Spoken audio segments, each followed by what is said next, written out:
সারা বাংলাদেশের মাঠ সংকট। গ্রামের মুরব্বী এবং তোমার মনে করো যে কাউন্সিলর যারা আছে ওরা তারাই ব্যবস্থা নেবে। আমাদের এই মাঠ থেকে তো অনেক ছেলে পেলে আর কি প্রতিষ্ঠিত হয়েছে আলহামদুলিল্লাহ, তাদের উদ্দেশ্যে কিছু বলবেন কিনা?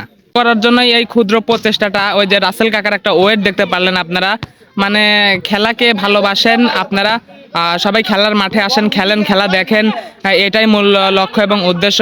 আর একটা কথা আপনাদেরকে বলি, ওই যে ওই পাশে দেখতেছেন যে ছোটরা আর কি ফুটবল খেলতেছে, অ্যান্ড যারা ছোট না যারা বড় তারা এখানে ভলিবল খেলে প্রতিদিনই। মানে আমাদের এলাকায় সবচেয়ে একটা গুরুত্বপূর্ণ কথা বলি আপনাদেরকে, আমাদের এলাকায় আর কি মাঠ নাই, খেলার মতো মাঠ নাই, খুবই ছোট। এইটাও কিন্তু এই যে চান্দাই রহমানিয়া দাখিল মাদ্রাসার মাঠ, এইখানে কিন্তু ভাই ব্রাদাররা খেলাধুলা করে, অ্যান্ড আমাদের আসলে একটা খেলার মাঠ প্রয়োজন। ইনশাল্লাহ হয়ে যাবে খুব তাড়াতাড়ি আল্লাহ তাআলার রহমতে। আপনারা সবাই দোয়া করবেন আর কি, সবাই খেলা দেখবেন, আসবেন, খেলতে আসবেন, এটাই সবচেয়ে বড়। খেলাধুলাকে ভালোবাসেন ইনশাল্লাহ, প্রকৃতিকে ভালোবাসেন। খেলাধুলা তো পড়াশোনারই একটা অংশ। আপনারা পড়াশোনার পাশাপাশি খেলাধুলা করেন বা খেলাধুলা দেখেন, এটাও আসলে অনেক কিছু। যাই দেখি আমাকে একটু 7 আপ দেয় কিনা। খেলাধুলার আগ মুহূর্তে কিন্তু একটা প্রস্তুতি থাকে বা একটা প্র্যাকটিস থাকে, তারা সেটা সেরে নিচ্ছে, এমনকি তারা ঠান্ডাটাও খেয়ে নিচ্ছে আর কি। আসলে আমার খেলাধুলা অনেক ভালো লাগে। আমি আমার পার্শ্ববর্তী এলাকাতে যখনই খেলা হয় বা না হয় আমি ছুটে যাই খেলার দিকে। এমনকি আমি যখন আলোকদিয়ারে থাকতাম তখন আলোকদিয়ারে বড় বড় টুর্নামেন্ট হইতো, ওইখানে হয়তো ভলিবলের টুর্নামেন্ট, ফুটবলের টুর্নামেন্ট, ক্রিকেটের টুর্নামেন্ট।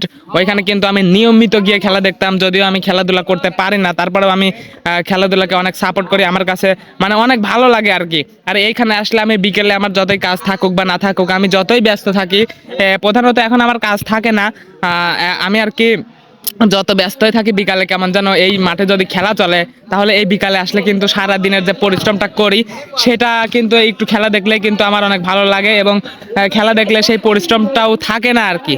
সব মিলিয়ে অনেক ভালো লাগে আমার। এই যে ভাই ব্রাদাররা খেলতেছে, একটু পরে খেলা তারা শুরু করবে, যে প্র্যাকটিস করতেছে।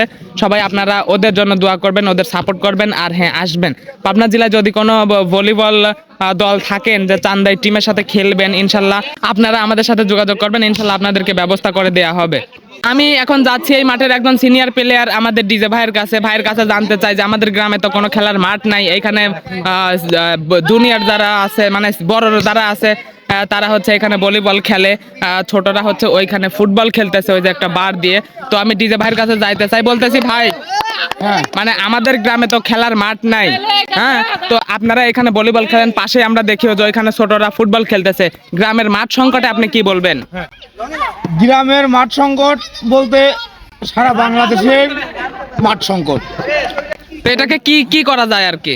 মাঠ সংকটের মধ্যেই তোমার মনে করো যে ভালো খেলা শিখতে হলে মাঠের দরকার হয় না। প্রথমত নিজের মন মানসিকতা ভালো থাকতে হবে যে আমি খেলোয়াড় হব এবং আমি খেলবো। তো যেটুকু মাঠ আছে এইটুকুর ভিতরেই খেলা শিখে তোমার মনে করো যে দেশের মুখ উজ্জ্বল করা যায়।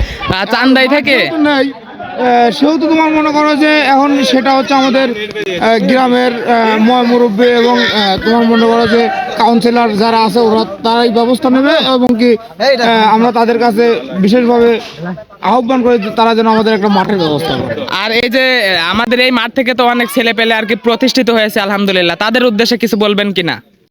যারা প্রতিষ্ঠিত হয়েছে তাদের জন্য আমাদের রইল শুভকামনা, আর যারা এখনো প্রতিষ্ঠিত হতে পারে নাই তারা যেন অতি দ্রুতই প্রতিষ্ঠিত হয়। আমাদের এই মাঠ থেকে অনেক বড় বড় প্লেয়ার বের হয়েছে এবং কি আশা করি সামনেও বের হবে, এই প্রত্যাশাই।